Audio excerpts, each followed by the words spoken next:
Assalamualaikum warahmatullahi wabarakatuh. Kami dari grup 6 yang beranggotakan 5 orang. Yang pertama yaitu saya sendiri, Mergi Monelika, NIM 2020 11513. Yang kedua ada Muhammad Fian Afrianto, NIM 2020 11628. Yang ketiga yaitu Meta Egy Rosanti, NIM 2020 11030. Yang keempat yaitu Nabila Rosyadatu Salma, NIM 2020 11164. Yang terakhir yaitu Mita Dwi Febiana, NIM 2020 11192. Ingin mempresentasikan hasil kerja kelompok kami pada mata kuliah Manajemen UMKM, yaitu pada artikel yang berjudul The Influence of Strategic Alliances on Human Capital Development. Berikut adalah paparan materi yang diberikan dari kelompok kami. Oke, di sini yang pertama yaitu pendahuluan atau pengertian.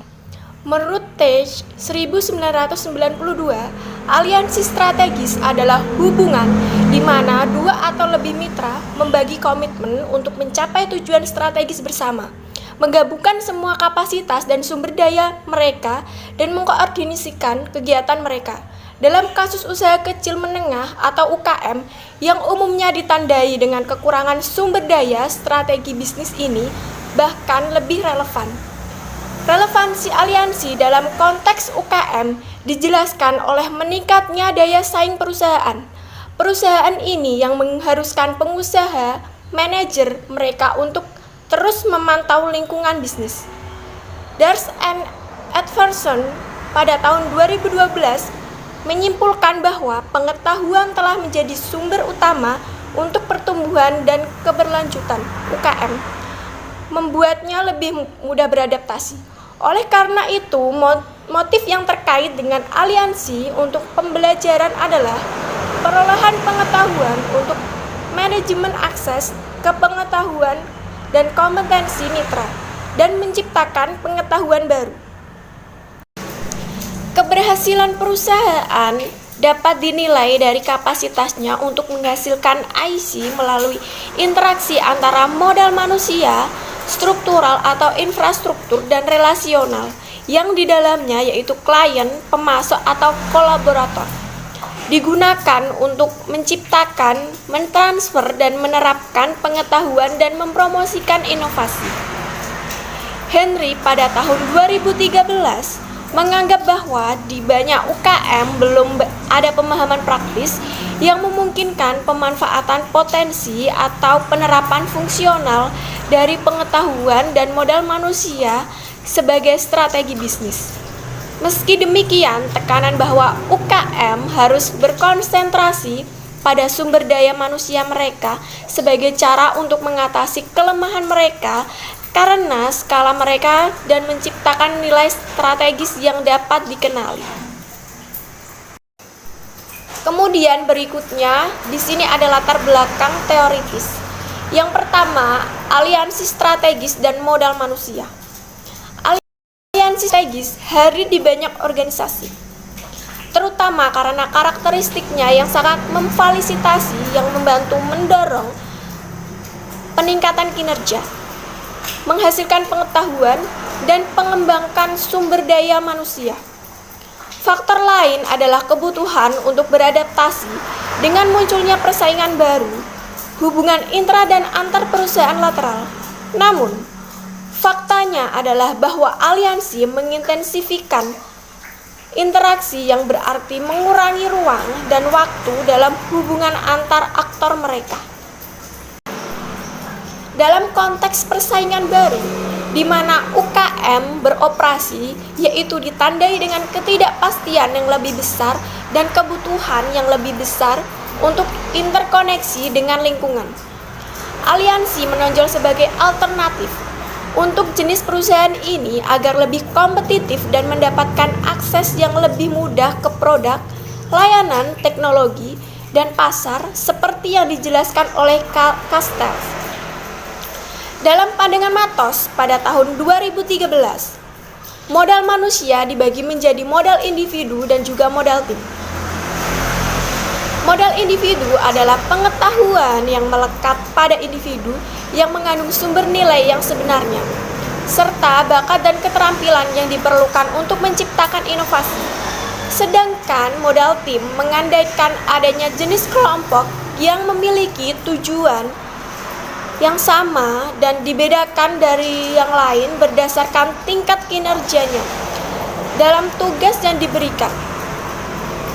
Kerja kelompok hanya merupakan aset yang tak terwujud, tetapi menghasilkan kemampuan untuk melakukan tugas secara efisien dan efektif sekaligus menciptakan kepuasan dalam anggota tim. Dengan demikian, jumlah modal manusia yang berharga dan eksklusif yang terkait dengan kapasitas organisasi yang berbeda diringkas dan disempurnakan untuk berkontribusi dalam mengembangkan kompetensi utama perusahaan. Dengan cara ini, perusahaan dapat terus-menerus mempertahankan penyesuaian yang baik antara modal manusia spesifiknya dan kapasitas strategisnya yang tidak dapat ditiru oleh pesaing lainnya.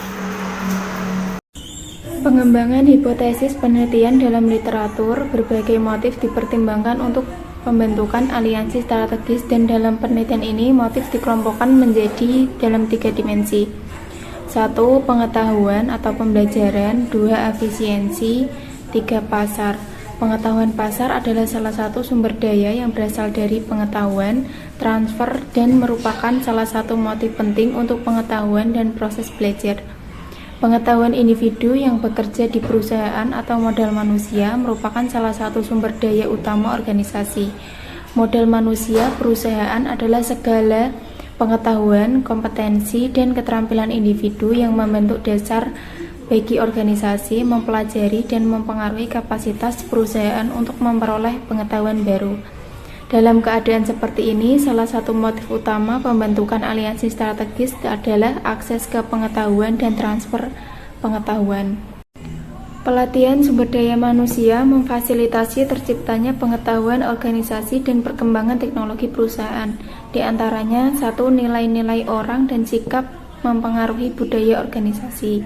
2. Perusahaan dapat berhasil melembagakan pengetahuan masyarakat dalam budaya, rutinitas, dan proses.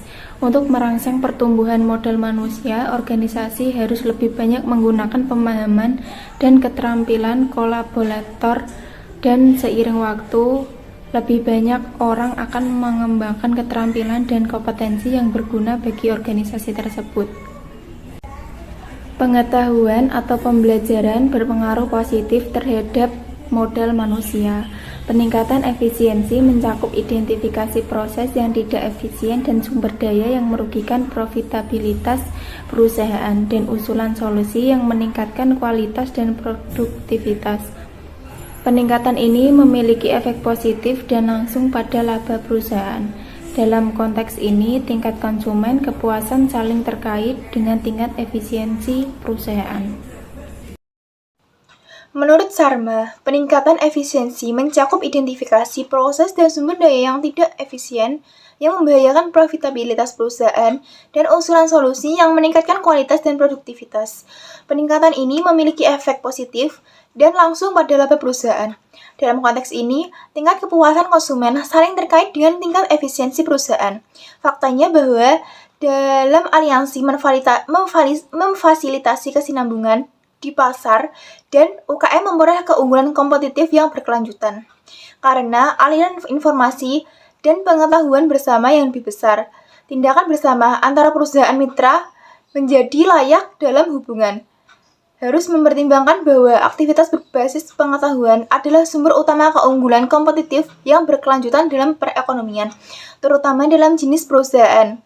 Secara umum, penelitian menekankan pentingnya membentuk aliansi sebagai sarana untuk mempromosikan sumber daya manusia. Dalam aspek relasional dari sumber pengetahuan, penelitian mendefinisikan bentuk penting dari pengetahuan sebagai modal sosial yang terletak pada interaksi individu dan jaringan hubungan. Mereka mengaktualisasikan ini sebagai faktor kontingen di balik terjadinya ikatan sosial, aliansi dan kemitraan baru. Aliansi dan interaksi dengan entitas lain tersebut tidak hanya terbatas pada tim kerja, tetapi umumnya mencakup orang lain di luar organisasi. Mereka mengkonseptualisasikan hal ini sebagai faktor kontingen di balik terjadinya ikatan sosial, aliansi dan kemitraan baru. Mitra bisnis dapat memberikan perspektif yang berbeda dan merangsang perubahan yang berbeda untuk mempertahankan dan meningkatkan posisi mereka secara strategis.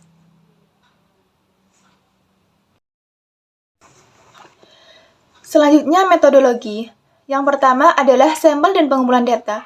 Penelitian ini adalah industri UKM berbasis teknologi di Portugal.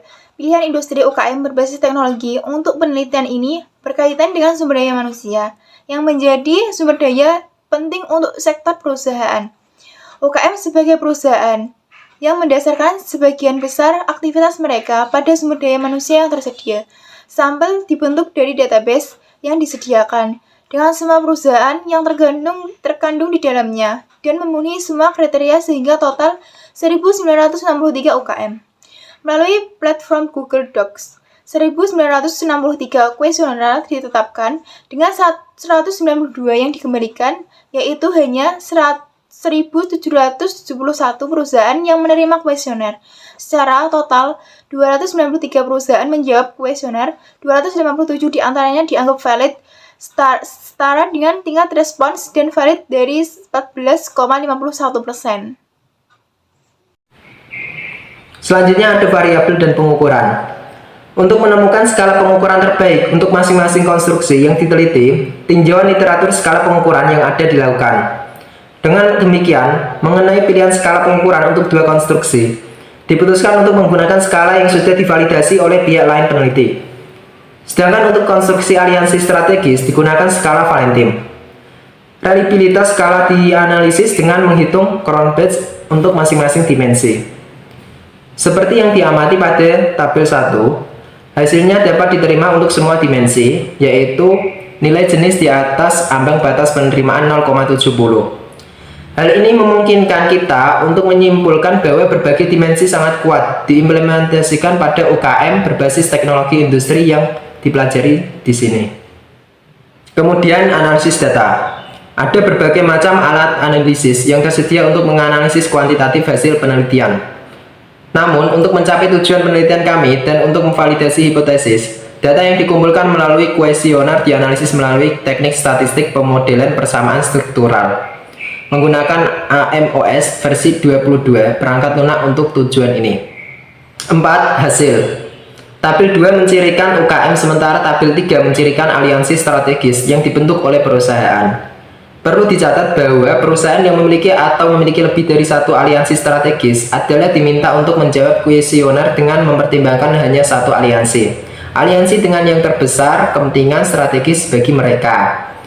Mayoritas aliansi strategis terbentuk antara UKM adalah hubungan formal baru-baru ini, yang dikembangkan pada dasarnya hanya dengan satu mitra di wilayah pemasaran. Untuk tabel 1, 2, dan 3, kalian bisa lihat gambar yang ada di video ini.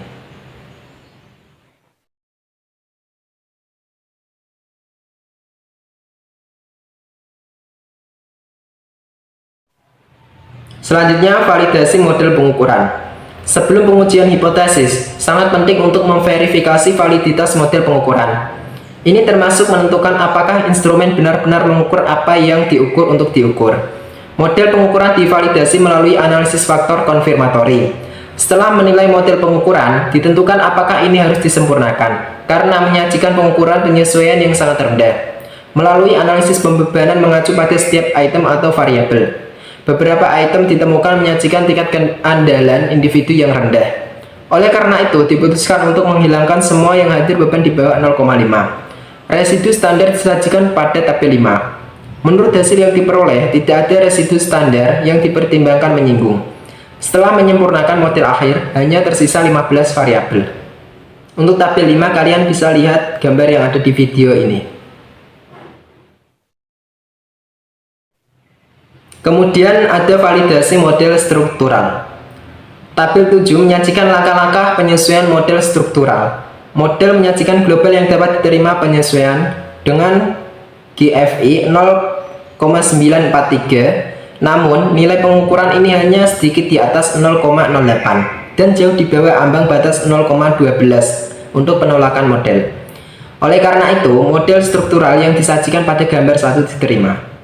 Tabel 7 kalian bisa lihat gambar yang ada di video ini.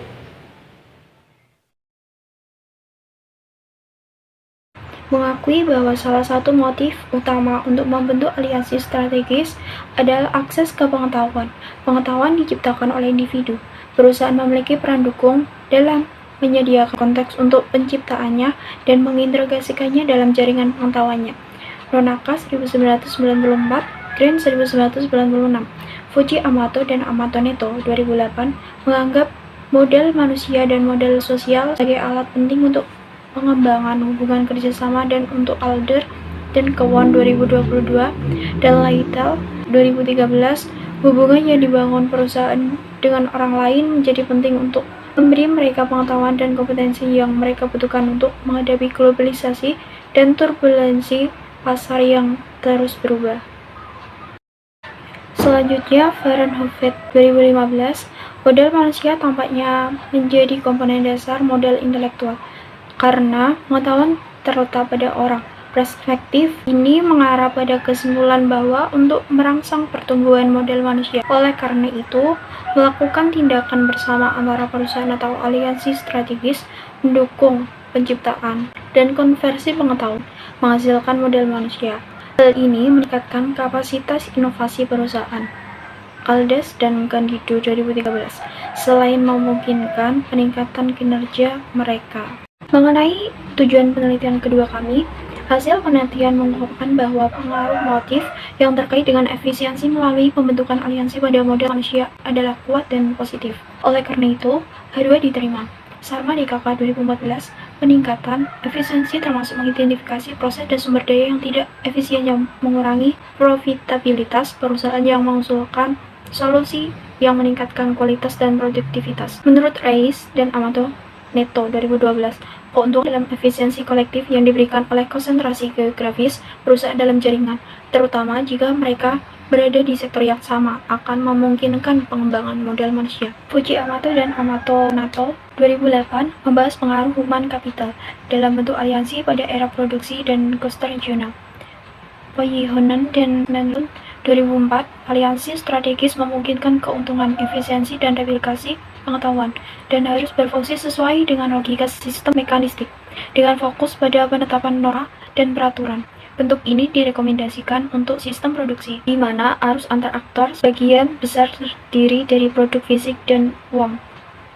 Selanjutnya, implikasi bagi teori dan praktik studi ini. Studi ini berfokus pada hubungan antara dua fenomena organisasi penting, aliansi strategis dan model manusia. Yang kedua adalah faktor kunci untuk mencapai keunggulan kompetitif dan berkelanjutan dalam ekonomi berbasis pengetahuan. Aliansi strategis dan model manusia harus dianggap sebagai dua alat utama untuk segmen perusahaan ini dan layak untuk penelitian lebih lanjut untuk mendapatkan pemahaman yang lebih komprehensif dan integratif tentang aliansi strategis. Aliansi strategis mempengaruhi model manusia. Hubungan yang dibentuk UKM dengan perusahaan lain semakin penting untuk keberlanjutan dan pengembangan mereka. Secara umum, pengelola UKM harus memperhatikan human capital guna meningkatkan kinerja bisnisnya. 5.3 Keterbatasan penelitian dan penelitian selanjutnya. Secara khusus, aliansi yang diselidiki didominasi oleh aliansi komisaris atau pemasaran, teknis produksi, sehingga diferensiasi menurut garis aliansi hanya memilih kekuatan penjelas yang terbatas. Oleh karena itu, penelitian selanjutnya dapat menyelidiki hubungan antara aliansi strategis dan model manusia di perusahaan di negara lain, yang tujuan untuk mengetahui apakah perubahan dalam konteks geografis dan budaya akan menghasilkan hasil yang berbeda dan yang disajikan di sini. Baik, demikianlah paparan materi dari grup 6, kurang lebihnya Saya mohon maaf jika ada salah kata maupun penulisan pada PPT yang telah kami paparkan. Wassalamualaikum warahmatullahi wabarakatuh. Terima kasih.